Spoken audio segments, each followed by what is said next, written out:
Bless the reading of your word, Heavenly Father. Genesis chapter 21. And the Lord visited Sarah as he had said, and the Lord did unto Sarah as he had spoken. For Sarah conceived and bare Abraham a son in his old age, at the set time of which God had spoken to him. And Abraham called the name of his son that was born unto him, whom Sarah bare to him, Isaac. And Abraham circumcised his son, being 8 days old, as God had commanded him. And Abraham was 100 years old when his son Isaac was born unto him. And Sarah said, God hath made me to laugh, so that all that hear will laugh with me. And she said, Who would have said unto Abraham that Sarah should have given children suck? For I have borne him a son in his old age. And the child grew and was weaned. And Abraham made a great feast the same day that Isaac was weaned. And Sarah saw the son of Hagar the Egyptian, which she had borne unto Abraham, mocking. Wherefore she said unto Abraham, Cast out this bondwoman and her son, for the son of this bondwoman shall not be heir with my son, even with Isaac. And the thing was very grievous in Abraham's sight because of his son. And God said unto Abraham, Let it not be grievous in thy sight because of the lad, and because of thy bondwoman. In all that Sarah hath said unto thee, hearken unto her voice, for in Isaac shall your seed be called. And also of the son of the bondwoman will I make a nation, because he is your seed. And Abraham rose up early in the morning and took bread and a bottle of water and gave it unto Hagar, put it on her shoulder and the child, and she sent her away. And she departed and wandered in the wilderness of Beersheba. And the water was spent in the bottle, and she cast the child under one of the shrubs. And she went and sat her down over against him a good way off, as it were a bowshot, for she said, Let me not see the death of the child.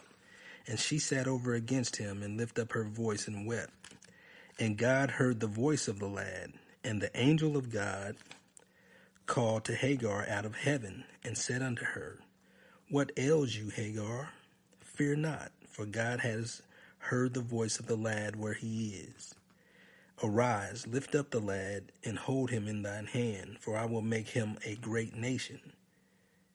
And God opened her eyes, and she saw a well of water, and she went and filled the bottle with water, and gave the lad drink. And God was with the lad, and he grew and dwelt in the wilderness, and became an archer. And he dwelt in the wilderness of Paran. And his mother took him a wife out of the land of Egypt.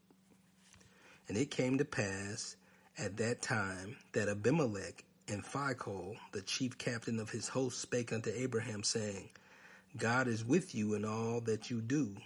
Now therefore swear unto me here by God that you will not deal falsely with me, nor with my son, nor with my son's son. But according to the kindness that I have done unto you, you shall do unto me, and to the land wherein you hast sojourned. And Abraham said, I will swear. And Abraham reproved Abimelech because of a well of water, which Abimelech's servants had violently taken away. And Abimelech said, I will not who hath done this thing. Neither did you tell me, neither yet heard I of it but today. And Abraham took sheep and oxen and gave them to Abimelech, and both of them made a covenant. And Abraham set 7 ewe lambs of the flock by themselves. And Abimelech said unto Abraham, What mean these 7 ewe lambs which you have set by themselves? And he said, For these 7 ewe lambs shall you take of my hand, that they may be a witness unto me that I have digged this well. Wherefore he called that place Beersheba, because there they sware both of them. Thus they made a covenant at Beersheba. And Abimelech rose up, and Phicol, the chief captain of his host, and they returned into the land of the Philistines. And Abraham planted a grove in Beersheba, and called there on the name of the Lord, the everlasting God. And Abraham sojourned in the Philistines' land many days.